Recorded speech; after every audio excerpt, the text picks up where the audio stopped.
जो नाम है वैशेषिक अर्थात विशेषों के बारे में जो तत्व ज्ञान है, वास्तविकता है, वो इसमें बताई गई है। अब विशेष क्या है इसको समझना आवश्यक है।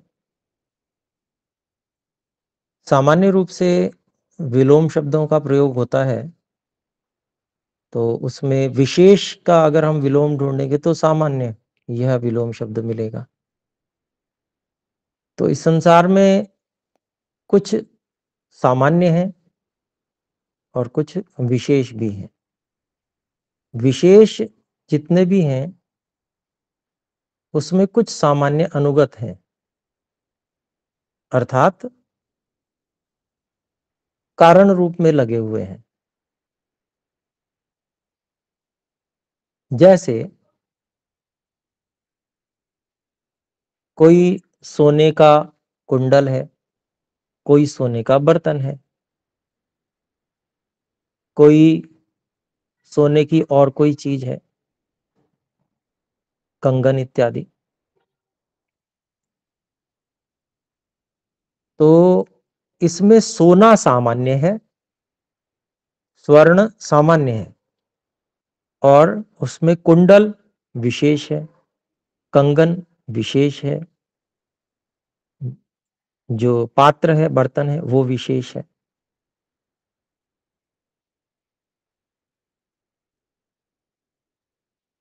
तो अर्थात हम ये समझेंगे कि बर्तन में, कुंडल में और कंगन में, तीनों में समानता क्या है?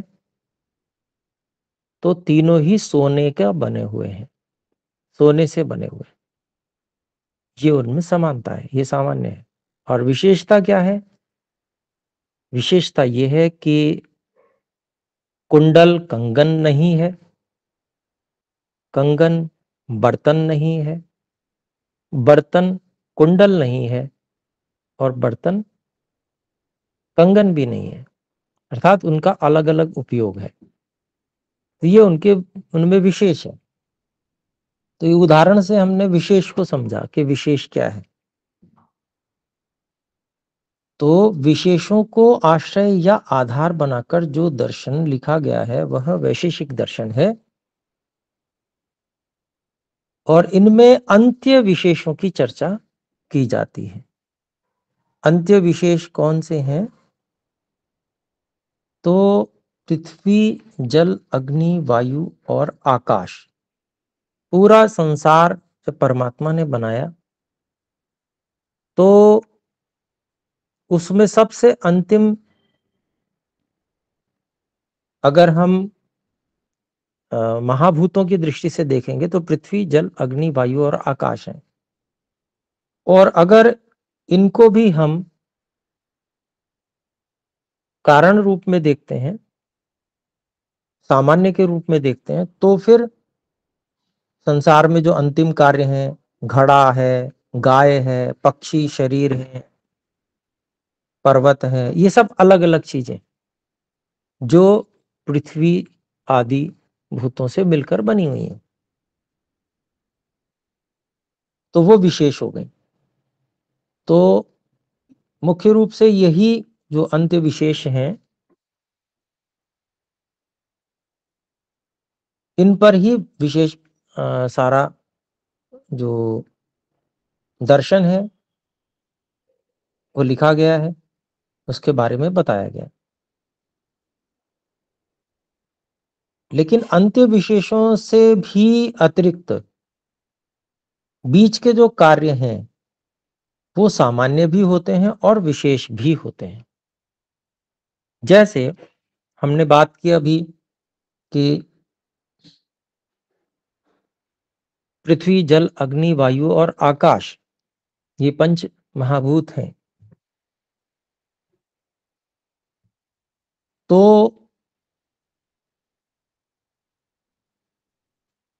ये विशेष कहे जा रहे हैं। लेकिन अगर दृष्टि बदल देंगे तो ये सामान्य हो जाएंगे और विशेष हो जाएगा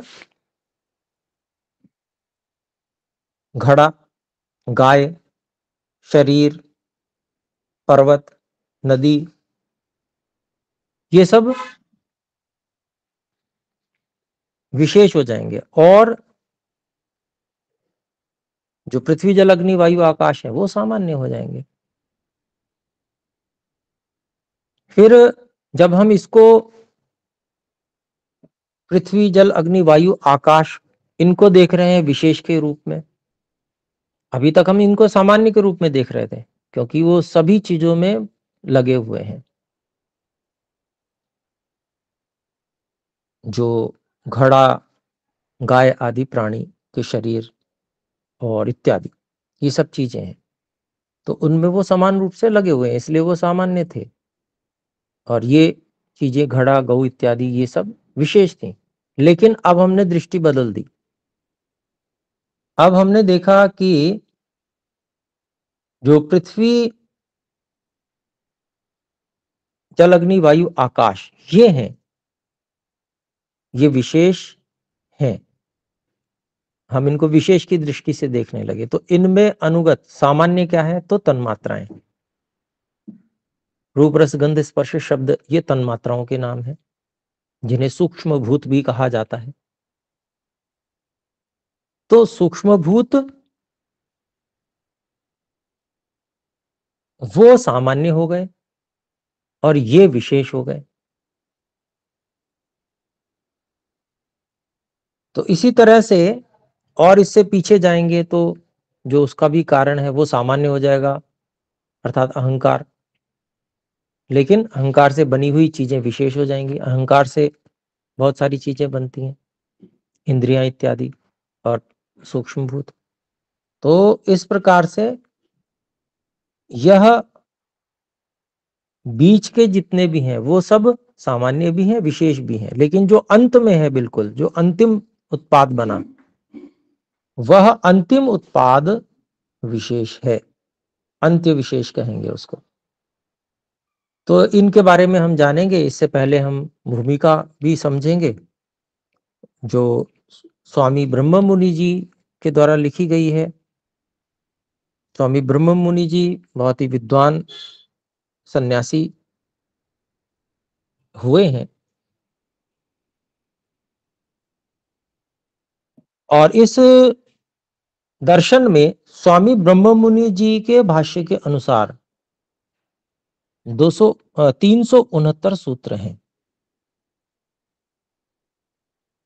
तो वो अलग अलग हैं, 10 इसमें कुल मिला के अध्याय हैं और प्रत्येक अध्याय में 2 आहनिक हैं, प्रथम आहनिक, द्वितीय आहनिक, इस प्रकार से इसकी संरचना है। तो और उसमें बहुत विशेष ज्ञान विज्ञान हमको जानने को मिलेगा, समझने को मिलेगा। तो आइए फिर आज मैंने कुछ सामान्य बातें इसके विषय में, दर्शन के विषय में बताई। अब हम इसका जो इसकी भूमिका है, प्राक कथन है, उसको देखेंगे।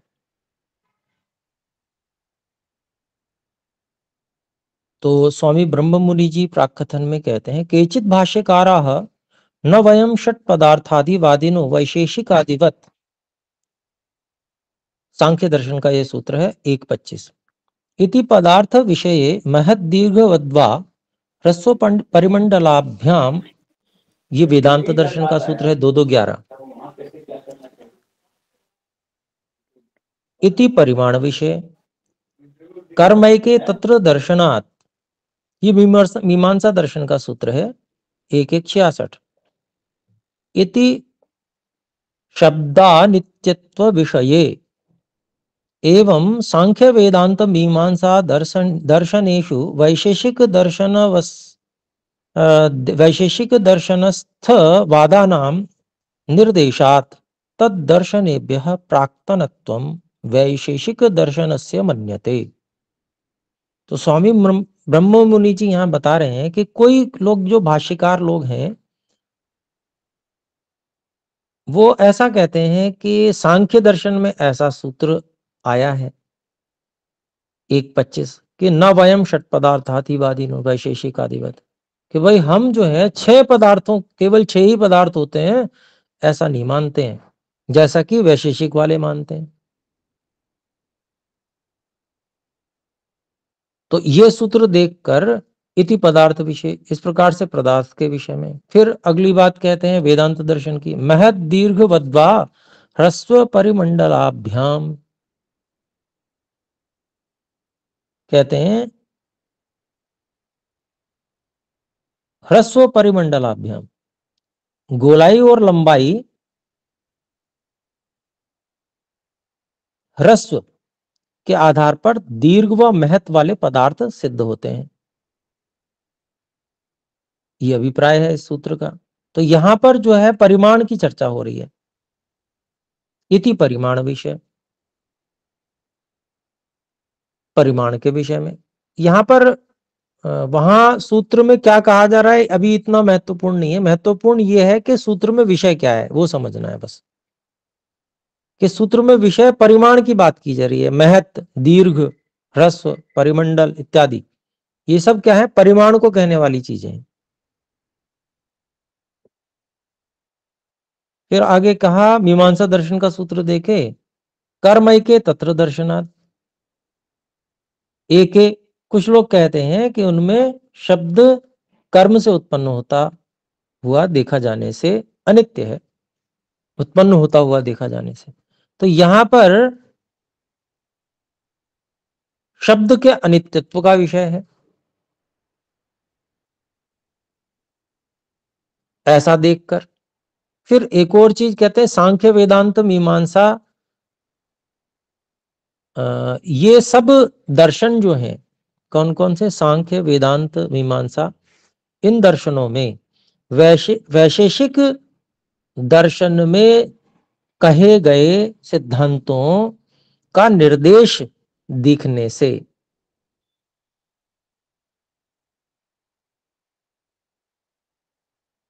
ये जो वैशेषिक दर्शन है वो नया है, और वो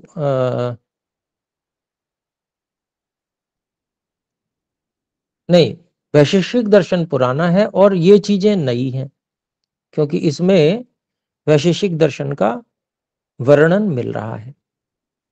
तो वर्णन उसी चीज का होगा ना जो पहले से उपलब्ध होगी, उसी का वर्णन किया गया होगा।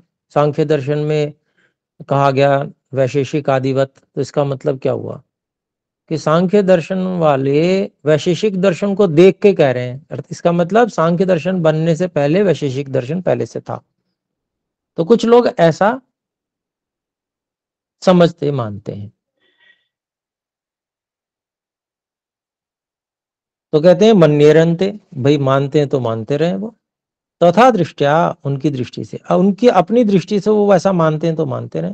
अयम वादो वा विवादो वातु खलु ऐतिहासिकेषु तिष्ठतु, यह वाद विवाद जो है वह तो इतिहास को का जो अध्ययन करते हैं उनके बीच में हो सकता है, होना होवे, परंतु वैशेषिकादीनी नामानि दर्शन विद्या नामानि यौगिकानि, लेकिन जो वैशेषिक आदि नाम है वो दर्शन विद्याओं के जो नाम है वो यौगिक नाम है। एक दो प्रकार के नाम होते हैं ना, एक यौगिक होते हैं, एक रूढ़ी होते हैं। रूढ़ी तो नाम रख दिया जो रख दिया, बस इसका ये नाम है, बस हो गया। लेकिन यौगिक नाम वो होते हैं जो नाम से उसका अभिप्राय भी विदित होता है, व्याकरण की प्रक्रिया से सिद्ध होता है वो नाम। तो ये जो दर्शनों के नाम है वो क्या है, यौगिक हैं, ऐसा स्वामी जी कह रहे हैं, स्वामी ब्रह्मोनी जी। दर्शनानि तो वेदानाम उपांगानि वैदिक कालादेव मनीषिणाम विचार विषया। तो कहते हैं भाई दर्शन जो है वो तो वेदों के उपांग हैं और वैदिक काल से ही मनीषियों के विचार के विषय रहे हैं, अर्थात ऋषियों ने वेदों से इस इन दर्शन विद्याओं को प्राप्त किया है, उसमें से निकाला है। तो ये विचार का विषय रहे हैं बहुत प्रारंभ से ही, जब से वेद प्राप्त हुए हैं तभी से ऋषियों ने दर्शन विद्या उसमें से प्राप्त की। तो ये बिल्कुल प्रारंभ से ही है, ये कहना चाहते हैं। आगे कहते हैं अंगानी उपांगानी चा अंगिभिर्वेदैः सह संसक्तानि यद्वा तेभ्यो अंगिभ्यो वेदेभ्यः प्रकटीभूतानि संति। कहते हैं अंग और उपांग अंगिभिः वेदैः, जो अंगी है अर्थात वेद, वेदों के अंगी अर्थात वेदों के सह संसक्तानि जुड़े हुए हैं। भाई कोई भी मान लीजिए शरीर उत्पन्न हुआ तो ऐसा तो है नहीं कि भाई कोई मांस का लोथड़ा पैदा हो गया हो और उसके बाद में उसके धीरे धीरे जो है खींच खींच के पैर बनाए जा रहे हो, हाथ निकाले जा रहे हो। तो भाई जब 3-4 साल बाद जरूरत पड़ी तो पैर खींच के निकाले तो पता चला भी पैर आ गए हैं, ऐसा थोड़ी है। वो तो जब शरीर उत्पन्न हुआ तो उसमें हाथ पैर इत्यादि अंग सब साथ में आते हैं, अंग उपांग सब साथ में ही आते हैं बने हुए। तो कहते हैं कि इसी प्रकार से जो अंग और उपांग है वो तो अंगी के साथ में ही होंगे जुड़े हुए। तो अंगी कौन है? वेद है। तो वेदों के साथ उनके अंग और उपांग भी साथ में जुड़े हुए होते हैं। यद्वा तेभ्यो अंगिभ्यो वेदेभ्य प्रकटीभूतानि सन्ति, या उन्हीं अंगी वेदों से वो प्रकट हुए हैं। एवं सर्वाणि अपि दर्शनानि समान कालानि तत्र पौर्वापर्यम न युक्तम। इस प्रकार से सभी दर्शन जो हैं वो समान काल वाले हैं, उनका कि ये पहले था ये बाद में था ऐसा कहना उचित नहीं है। दर्शन विद्या है, उस विद्या को प्रस्तुतिकरण करने वाले अनेक ऋषि हो सकते हैं। हो सकता है महर्षि कणाद से पहले कोई और ऋषि हो जिन्होंने वैशेषिक विद्या को बताया हो।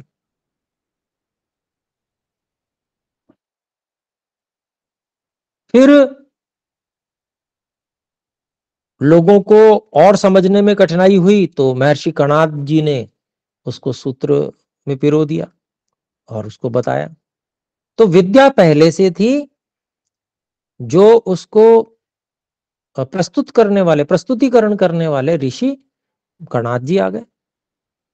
ऐसे ही जैसे उदाहरण देते हैं कि भाई जैसे अकाउंट्स है, तो अकाउंट्स की विद्या तो हमेशा से चली आ रही है, लेकिन लेखक उसके बदलते हैं। वो लेखक रिसर्च करते हैं, अपना वो थीसिस लिखते हैं, उसमें पुस्तक बन जाती है उनकी, वो कोर्स में लग जाती है। इसका मतलब ये थोड़ी कि उसने उस व्यक्ति ने नया वो खोजा है, ऐसा नहीं है। तो इसी प्रकार से ये सब जो विद्याएं हैं, दर्शन की विद्याएं, वो समान काल की हैं। इनमें पहले और ये थी बाद में ये थी ऐसा कुछ नहीं है। और इस बात को मुंडकोपनिषद में से प्रमाण देकर बताते हैं। वेदांत विज्ञान सुनिश्चितार्थाः संन्यास योगाद यतयः शुद्ध सत्वाः। तो वेदांत विज्ञान का को सुनिश्चित करने के लक्ष्य वाले संन्यास योगाद यतयः, संयमी प्रयत्नशील जो योगी हैं वो संन्यास योग के द्वारा शुद्ध अंतःकरण वाले, शुद्ध सत्वा शुद्ध अंतःकरण वाले हो जाते हैं, ऐसा मुंडकोपनिषद में कहा है। फिर आगे कहते हैं वेदांत नामनीम योग नामनीम विद्याम अधिकृत्य खलु वर्णनमिदम उपनिषदि युज्यते यतो वेदांत दर्शन ग्रंथे तु उपनिषदो व्याख्यायन्ते प्रमाणीक्रियन्ते च। तो स्वामी जी कहते हैं कि भाई ये जो प्रमाण मुंडकोपनिषद का है, वेदांत नामनी योग नामनी विद्याम अधिकृत्य, वेदांत नाम और योग नाम की विद्या को अधिकृत करके यह जो उपनिषद में वर्णन किया गया है उपनिषद इस वर्णन से युक्त है।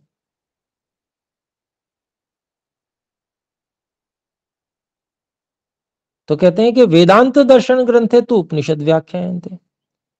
अब वेदांत नाम जो है वो मुंडक उपनिषद में आ गया, तो इसका मतलब ये थोड़ी कहा जाएगा कि भाई वेदांत दर्शन पहले से है, उपनिषद से भी पहले से है, ऐसा नहीं कहा जाएगा। यहां कहते हैं कि भाई वेदांत दर्शन ग्रंथ में तो उपनिषदों का ही व्याख्यान किया जाता है, उपनिषद का व्याख्यान किया जाता है, उनका ही प्रमाण लिया जाता है, प्रमाणिक क्रियन्ते च। तो कहते हैं तथा सांख्यम योगम समभ्यसेत, निरुक्त में आती है बात कि सांख्य और योग का अभ्यास करना चाहिए।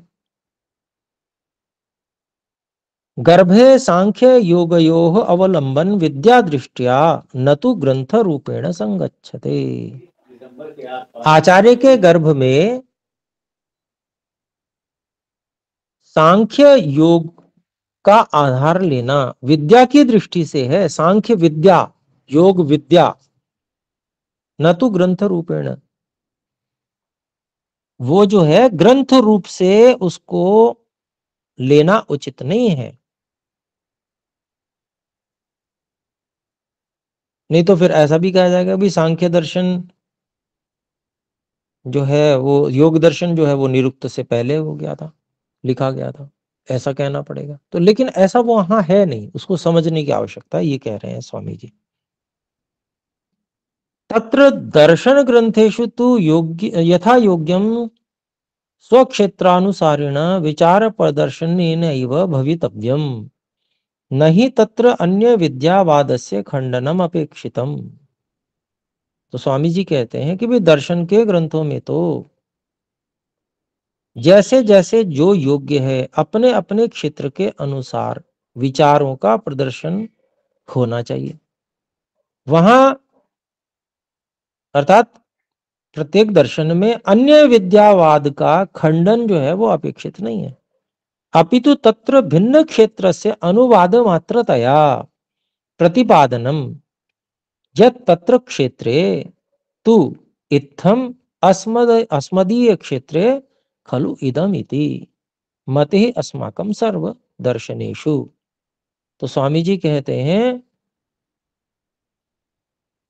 कि अन्य जो दर्शन है उसका खंडन अपेक्षित नहीं है कि भाई एक दर्शन में दूसरे दर्शन का खंडन किया जाए, ऐसा कुछ अपेक्षित नहीं है, बल्कि उसको समझने की आवश्यकता है।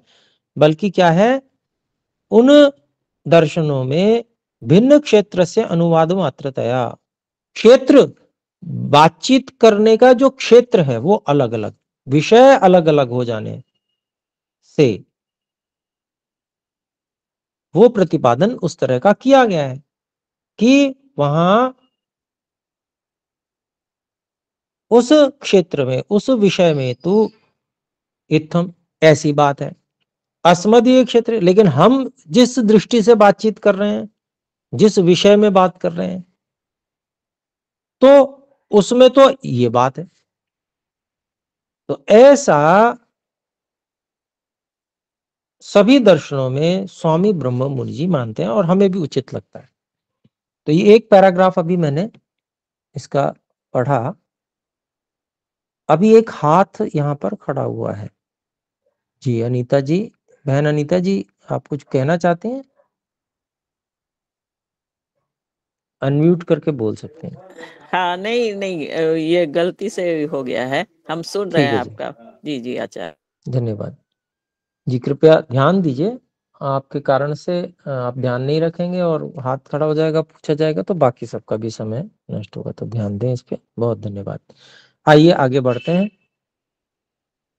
दूसरा पैराग्राफ है, वैशेषिक दर्शनस्य भाष्यम रावणेनापि व्यधायीति व्यधायीति रत्नप्रभादौ प्रचर्चितं तच्च कणादस्य वैशेषिकस्य यद्वान्यकृतस्य प्राक्तनस्य वैशेषिकस्येति न ज्ञायते तस्य अनुपलब्धत्वात्। तो एक अन्य भाष्य की बात कर रहे हैं वैशेषिक दर्शन के, कि वैशेषिक दर्शन का एक अन्य भाष्य रावण के द्वारा भी किया गया है। तो आवश्यक नहीं है कि वो त्रेता युग का जो रावण है उसी की बात हो। रावण बहुत सारे लोगों का नाम है, आजकल भी रावण नाम रख लेते हैं लोग। तो उसके द्वारा किया गया, जिसकी चर्चा रत्न प्रभा आदि में की गई है। तो वह तच्च काणादस्य वैशेषिकस्य, वह ऋषि कणाद के द्वारा रचित जो वैशेषिक दर्शन है उसका, यद्वा अन्यकृत से, या किसी और के द्वारा जो वैशेषिक दर्शन बनाया गया उसका, अर्थात प्राक्तन से वैशेषिक, जो पहले और पहले कोई वैशेषिक के लेखक रहे होंगे उनका है, उस पे भाष्य है, न ज्ञायते, उसका पता नहीं चल पाता। तस्य अनुपलब्धत्वात्, क्योंकि उसका जो मूल ग्रंथ है जिसपे भाष्य किया गया वो अनुपलब्ध है। सांप्रतम प्रशस्त पाद भाष्यम उपलभ्यते। अभी इन दिनों जब स्वामी ब्रह्म मुनि जी ये लिख रहे होंगे उस समय में प्रशस्त पाद भाष्य प्राप्त होता है। यच्च पुरातनत्व पदम अधिष्ठिति विदुषाम मतौ। तो आजकल जो है प्रशस्त पाद नाम का भाष्य उपलब्ध होता है, जो कि विद्वानों के मत में पुराना है ऐसा माना जाता है। स्वामी दयानंदेन तो सत्यार्थ प्रकाशे घोषितम वैशेषिकस्य भाष्यम गौतमेन मुनिना कृतम इति। तो कहते हैं कि भाई स्वामी दयानंद जी के द्वारा तो सत्यार्थ प्रकाश में ऐसा घोषित किया गया है कि वैशेषिक दर्शन पर जो भाष्य है वो महर्षि गौतम जी के द्वारा किया गया है। ऋग्वेदादि भाष्य भूमिकायां तु प्रशस्त पाद कृत भाष्य सहितम कणाद मुनि कृतम वैशेषिक शास्त्रम इति सूचितम। ऋग्वेदादि भाष्य भूमिका में महर्षि दयानंद जी ने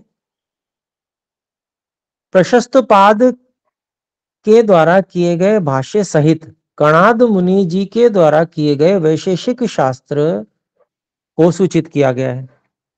प्रशस्त पाद भाष्यम ही गौतम मुनि कृतम इति प्रसिद्ध। जो प्रशस्त पाद भाष्य है वह ही गौतम मुनि के द्वारा बनाया गया है ऐसा प्रसिद्ध है। भवतु, तथा चलिए वैसा हो। परंतु तत्र प्रारंभिकम मंगलाचरणम प्रणम्य हेतुमीश्वरम मुनि कणादमन्वतः। लेकिन उसमें जो प्रारंभिक मंगलाचरण है, प्रणम्य प्रणाम करके, हेतुम जो निमित्त कारण परमात्मा ईश्वरम परमात्मा को, मुनि कणादम अन्वतः, साथ में मुनि कणाद को भी नमन। एतद न अस्मभ्यम रोचते, ये हमें ठीक नहीं लगा। न ही एतादृशः खलु ऋषीणाम शिष्टाचारः, इस प्रकार का ऋषियों का शिष्टाचार शिष्ट आचरण नहीं है। क्वचित अन्यत्र दृष्ट, जो अन्य कहीं भी देखा गया हो, ऋषियों ने ऐसा इस प्रकार का कहीं कहा हो। ईश्वरम नमस्कृत्य मुनयेपि तद्वन नमस्कारो नमस्कर्तु मुनित्वम द्योतयति अमुनित्वम द्योतयति। तो कहते हैं कि भाई ईश्वर को नमन करके मुनि को भी उसी के समान नमन करना, यह उनके अमुनिपन, यानी कि वो मुनि नहीं है, वो कोई वैदिक ऋषि नहीं है, इस बात को द्योतित करता है। क्योंकि ईश्वर के बराबर कभी भी कोई भी ऋषि किसी भी आचार्य को नहीं रखते। ईश्वर परम गुरु हैं, उनके सामने कोई भी कुछ भी नहीं है, ऐसा समझ के चले। ईश्वर के समक्ष और कोई भी कुछ नहीं है, ऐसा स्वयं महर्षि पतंजलि जी भी कहते हैं योग दर्शन में। तो आइए देखते हैं आगे। तथापि भवतु प्रशस्त पाद भाष्यम पुरातनम यद्वा प्रामाणिक कल्पम। तो भी प्रशस्त पाद भाष्य जो है वो पुराना हो या प्रामाणिक के समान हो, तथापि नहीं तत्सूत्र क्रमम अनुसरत यद्वा न प्रत्येक सूत्रावलंबन परम भाष्यम। तो वो प्रामाणिक जैसा हो सकता है, लेकिन वो जो है सूत्र क्रम के का अनुसरण करता हुआ या प्रत्येक सूत्र के आधार पर किया हुआ वो भाष्य नहीं है। तत्तु स्वतंत्रम व्याख्यान रूपम अस्ति। और जो उपलब्ध होता है वह भाष्य, वह तो स्वतंत्र व्याख्यान रूप में है। तो स्वामी जी को ये संशय है कि जिसकी बात स्वामी दयानंद जी ने की है, ये वो है अथवा नहीं है, बस ये कहना चाहते हैं। अब आगे कहते हैं, देखिए, अस्य दर्शनस्य भारद्वाजीया वृत्तिरप्यासीदिति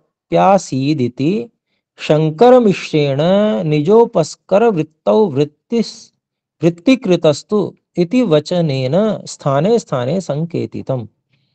इस दर्शन की भारद्वाजीया वृत्ति टीका भी थी। इस प्रकार से शंकर मिश्र जी ने अपनी उपस्कार वृत्ति में, उपस्कार नाम की टीका में, वृत्तिकृतः तु, वृत्ति की गई है ऐसा तो, इति वचनेन स्थाने स्थाने संकेतितम, ऐसा कह के अलग अलग स्थानों पर अपनी वृत्ति में उन्होंने संकेत किया। आगे कहते हैं, अस्ति इदम मोक्ष शास्त्रम यत्र यथा वेदोपनिषद आगम शास्त्रम श्रवण शास्त्रम योग दर्शनम तु ध्यानाभ्यास रस शास्त्रम निदिध्यासन शास्त्रम पुनर्वैशेषिक दर्शनम तु खलु अनुमान शास्त्रम मनन शास्त्रम। तो कहते हैं कि भाई ये जो शास्त्र है महर्षि कर्णाद जी का वैशेषिक दर्शन, यह मोक्ष शास्त्र है। उसके विषय में जैसे वेद, उपनिषद, ये आगम शास्त्र हैं, श्रवण शास्त्र हैं। फिर दूसरा कहते हैं योग दर्शनम तो ध्यान अभ्यास रस शास्त्रम निदिध्यासनम शास्त्रम निदिध्यासन शास्त्रम। तो योग दर्शन जो है वो ध्यान का अभ्यास करके आनंद प्राप्त करने का शास्त्र है, और उसमें निदिध्यासन शास्त्र भी कहा उसको, निर्णय कराने वाला शास्त्र है वो। फिर कहते हैं पुनर्वैशेषिक दर्शनम तु खलु अनुमान शास्त्रम मनन शास्त्रम। तो जो मोक्ष शास्त्र वैशेषिक दर्शन है, यह तो अनुमान शास्त्र है, मनन शास्त्र है। यहां पर मुख्य रूप से अनुमान प्रमाण का प्रयोग किया गया और मनन का यहां विषय है। आगे कहते हैं त्रयाणाम उपयुक्ति ही प्रदर्शिता च परमात्मा संगे। तीनों कार्यों की आवश्यकता ईश्वर की प्राप्ति में दिखाई गई है। तीनों कार्य चाहिए भाई, आगम भी चाहिए, श्रवण आगम प्रमाण भी चाहिए, आगम शास्त्र जो वेद और उपनिषद हैं उससे हम सुनिश्चित होते हैं क्या बात सही है क्या गलत है। वो पैमाना है, वो प्रमाण है। फिर योग दर्शन के माध्यम से हम निर्णय करते हैं, उसको देखते हैं कितना सही कितना गलत, हमें कैसा समझ में आया, तो उसकी सत्यता को सुनिश्चित कर लेते हैं। और अनुमान के द्वारा मनन करते हैं, तो मनन के परिणाम स्वरूप निर्णय आता है। तो इसकी भी अपनी बहुत उपयोगिता है। तो त्रयाणाम उपयुक्त ही परमात्मा संगे प्रदर्शिता। तो तीनों कार्यों की भाई, श्रवण भी जरूरी है, मनन भी जरूरी है, निदिध्यासन भी जरूरी है। तो इस कारण से इस शास्त्र की भी जो है ईश्वर की प्राप्ति में बहुत आवश्यकता है, इसीलिए मोक्ष शास्त्र भी है, कहा जाएगा इसे। आगमेन अनुमानेन ध्यानाभ्यासन रसेन च त्रिधा प्रकल्पयन प्रज्ञाम लभते योगम उत्तमम। तो योग दर्शन के व्यास भाष्य में प्रथम पाद के 48वें सूत्र में ये जो है श्लोक दिया गया है। आगम से अर्थात वेद आदि से और अनुमान प्रमाण से और ध्यान अभ्यास रसेन च, और ध्यान के अभ्यास में आनंद प्राप्त करते हुए 3 प्रकार से विकसित होता हुआ योगी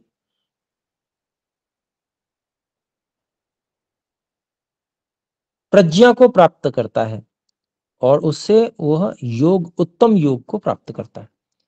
अभ्युदय पूर्वकतया खलु अस्य मोक्ष शास्त्रत्वम्, तो इसकी जो मोक्ष शास्त्र होनापन है वैशेषिक दर्शन का, वह अभ्युदय पूर्वक है। अभ्युदय अर्थात इस संसार में भी व्यक्ति अच्छी प्रकार से, बहुत बढ़िया ढंग से रह सके, उत्कर्ष को प्राप्त कर सके सांसारिक दृष्टि से भी। तो अभ्युदय पूर्वक इस दर्शन की मोक्ष शास्त्रत्व है, ये कहना चाहते हैं। तस्माद् अत्र पूर्वम अभ्युदय साध्य पश्चान मोक्ष, इसलिए यहां पर पहले अभ्युदय सिद्ध करने योग्य है, उसके बाद में मोक्ष। यतो ही मानवस्य प्रयोजन द्वयम, क्योंकि मानव के 2 प्रयोजन हैं। अभ्युदयो निःश्रेयसश्च,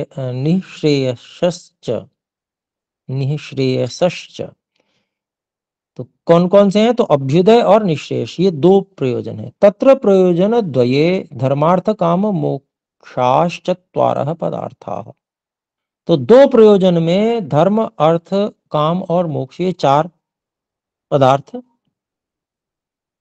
काम आते हैं दोनों प्रयोजन को सिद्ध करने के लिए।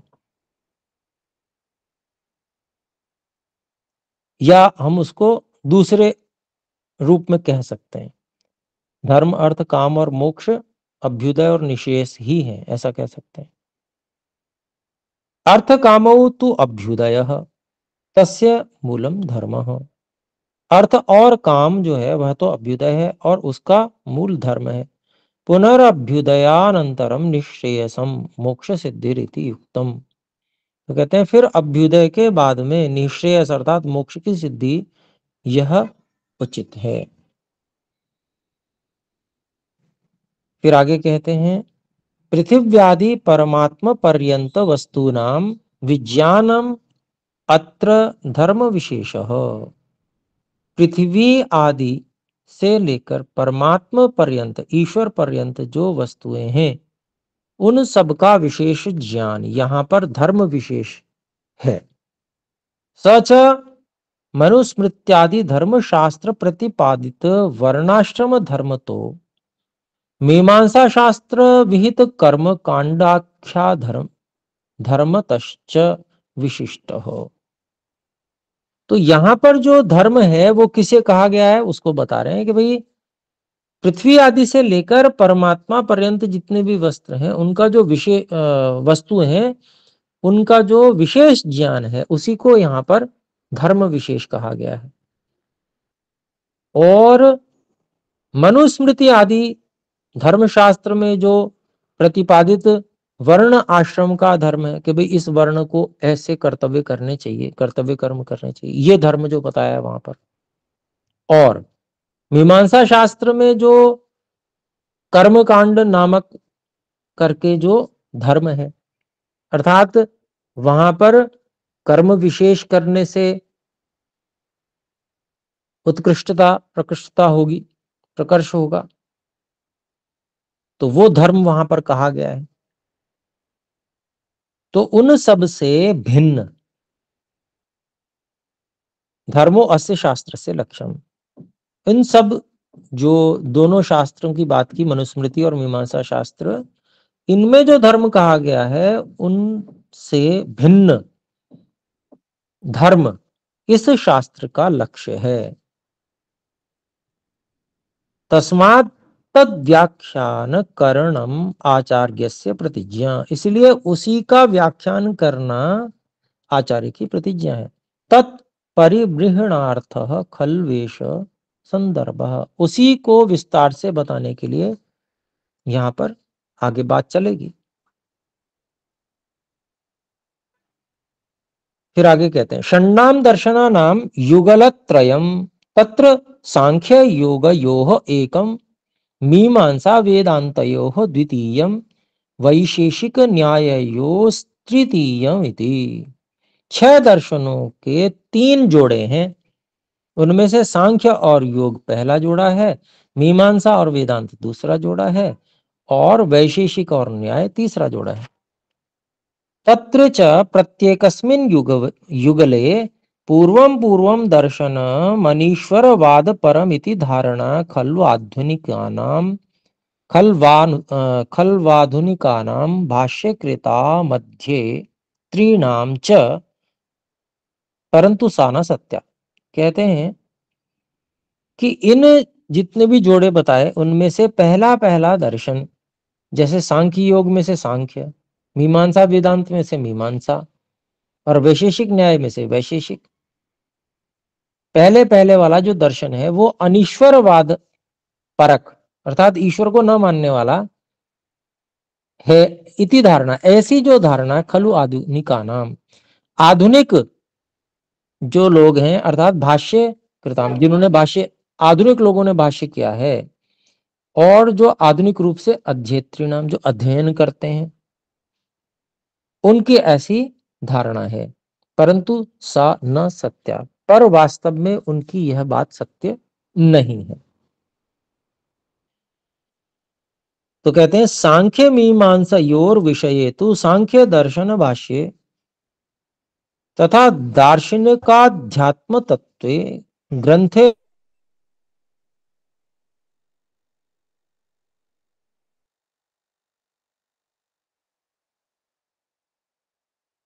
दर्शन विषय,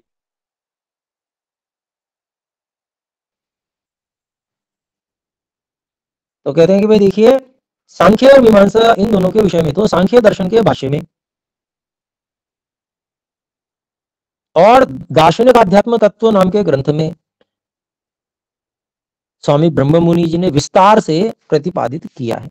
और सांख्य दर्शन हम पढ़ भी चुके हैं, उसकी भूमिका में उन्होंने बहुत अच्छे से उसका खंडन भी किया है। खाली भूमिका में नहीं, स्वामी जी ने जहां पर उस प्रकार के सूत्र आए हैं उन सूत्रों में भी बहुत अच्छे से समझाया है।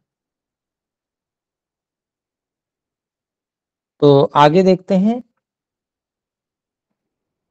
वैशेषिक दर्शन विषय अत्र उच्यते। वैशेषिक दर्शन के विषय में यहां पर कहते हैं कि वैशेषिक दर्शन वो अनीश्वरवाद परक नहीं है। तो बता रहे हैं, देखिए वैशेषिक दर्शनस्य न्याय दर्शनेन साकं समानतंत्रत्वात् तत्रापि खलु ईश्वरस्य स्वीकारेण भवितव्यमेव। कहते कि वैशेषिक दर्शन का न्याय दर्शन के साथ में समान तंत्रत्व होने के कारण से, अर्थात वो समान शास्त्र हैं, ऐसा होने के कारण से तत्र अपि अर्थात वैशेषिक दर्शन में भी निश्चय से खलु ईश्वर से स्वीकारेण भवितव्यम एवं, ईश्वर का स्वीकार होना ही चाहिए। न्याय दर्शने खलु ईश्वर स्वीक्रियते, न्याय दर्शन में ईश्वर स्वीकार किया जाता है।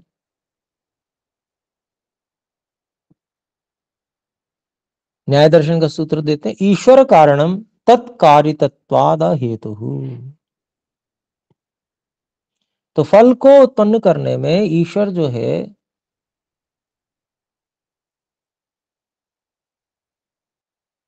कारण है।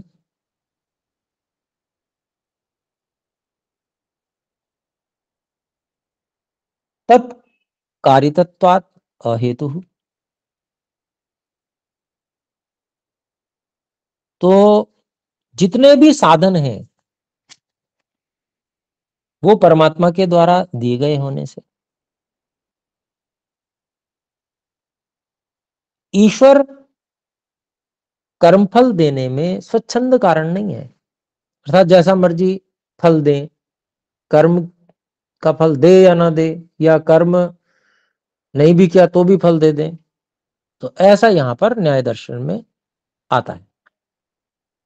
तो ईश्वर को मानते हैं तभी तो ईश्वर को की बात कर रहे हैं और ईश्वर को न्यायकारी सिद्ध भी कर रहे हैं यहां पर। आगे देखते हैं, कर्म फलम कर्मानुरूपम ईश्वर प्रयच्छति इति आशयः। ईश्वर जो है कर्म फल कर्म के अनुसार ही देते हैं, यह आशय है इस सूत्र का, न्याय दर्शन का जो सूत्र का। सच पृथिव्यादि भूतानां प्रवर्तकः इति वात्स्यायनः। और वही परमात्मा जो है पृथ्वी आदि भूतों का बनाने वाला है, ऐसा जो वात्स्यायन है उनके भाष्यकार वो भी कहते हैं। तत्र वैशेषिक दर्शने अभी ईश्वरः सूत्र निर्देश्यो अस्ति। तो वैशेषिक दर्शन में भी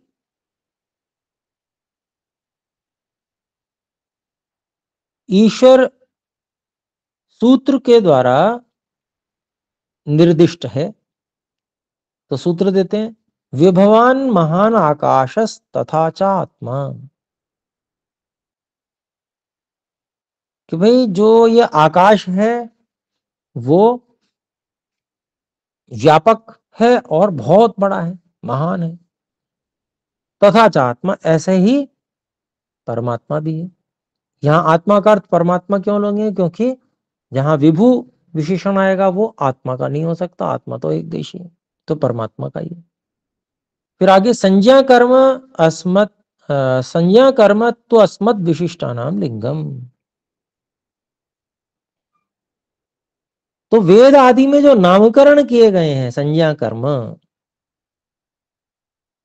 वह तो अस्मत् विशिष्टानाम लिंगम, वो हम जो आत्माएं हैं उससे भी विशिष्ट कोई आत्मा है, इस बात की पहचान है। क्योंकि वेद में जो मंत्र बनाए गए हैं और जो वहां पर नामकरण नाम इत्यादि हैं, वो मनुष्य के वश की बात नहीं है। मनुष्य कर सके उनको, ऐसा संभव नहीं है उसके लिए। तो इससे ये पता चलता है कि परमात्मा एक और चेतन, हम सब आत्मा जो चेतन है उनके अलावा है। अब यहां पर कहते हैं स्वामी जी, अत्र सूत्रयोः निर्दिष्टम अस्ति, यहां सूत्रों में निर्देश किया गया है, खलु आकाश इव विभुर महान आत्मा परमात्मा, निश्चय से आकाश के समान जो व्यापक है और महान बहुत बड़ा है वह आत्मा अर्थात परमात्मा है। तथा च आगमानाम अस्मद् विशिष्टानाम मानव विशिष्टानाम अपौरुषेयाणाम वचनानाम प्रामाण्यम इति कथनाद ईश्वर सिद्धिर भवति। तो और भी कहते हैं कि जो आगमानाम अर्थात वेदों का, अस्मद् विशिष्टानाम हमारे से जो विशिष्ट हैं, अर्थात मानव विशिष्टानाम जो मनुष्यों से विशेष है, अपौरुषेयाणाम वचनानाम और जो सामान्य पुरुष नहीं है, ऐसे पुरुष के वचनों का प्रामाण्यम, उसका प्रमाण स्वीकार करना, इति कथनात् ऐसा कहने से ईश्वर सिद्धिर भवति ईश्वर की सिद्धि होती है। तत्स्पष्टीकरणम तो सूत्र भाष्य द्रष्टव्यम, तो वह जो स्पष्टीकरण है वह तो सूत्र के भाष्य में जहां पर ये आएगा वहां पर देखना चाहिए। अगली बात कहते हैं, प्रशस्त पाद भाष्ये तु ईश्वरो अनेकत्र स्थलेषु स्वीकृत एव। तो प्रशस्त पाद भाष्य में तो बहुत जगहों पर स्थलों पे ईश्वर का स्वीकार किया ही गया है। तद्यथा जैसे प्रणम्य हेतुम ईश्वरम मुनिम कणादम अन्वतः, तो हेतुम ईश्वरम प्रणम्य, ये तो कह ही रहे हैं कि ईश्वर को नमन करके। फिर अगली बात कहते हैं, तच्च ईश्वर चोदनाभिव्यक्तात् धर्मादेव, तो उस ईश्वर की प्रेरणा से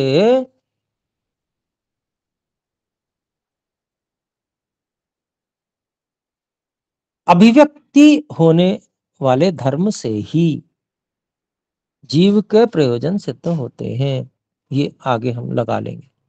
फिर आगे कहते हैं महेश्वर इच्छात्म गुण संयोगज कर्मभ्य शरीर इंद्रियाणि शरीर इंद्रिय कारण अणु विभागेभ्य। तो जो महान परमात्मा है उसकी इच्छा आत्म गुण संयोगज कर्मभ्य, आत्म गुण संयोग से उत्पन्न जो कर्मों के द्वारा शरीर इंद्रिय कारण गुण विभागेभ्य, शरीर इंद्रिय कारण और अणु के विभागों के द्वारा, ये वहां पर परमात्मा की नाम आया, परमात्मा की बात की है, ये यहाँ पर बताया गया। तो आज यहीं तक रखते हैं, समय 1 ही मिनट शेष है। तो ये हमने लगभग आधी से अधिक भूमिका कर ली है और अगली कक्षा में ये थोड़ी सी जो बची हुई भूमिका करेंगे और फिर प्रथम सूत्र से आरंभ भी करेंगे। जी, हस्तोत्थापन किया है, बोल सकते हैं। एक मैं बोलता हूँ, कौन कौन बोलेंगे। जी, भावनी जी, महापात्रा जी, बोलो। स्वामी जी नमस्ते। स्वामी जी मेरा नाम गायत्री है, मेरा हस्बैंड का नाम भवानी है, मेरा नाम गायत्री है। स्वामी जी जी बहन गायत्री जी बोलो। हाँ स्वामी जी, वो पुस्तक हम कहाँ से मंगाएं? वो सूचना जो है वो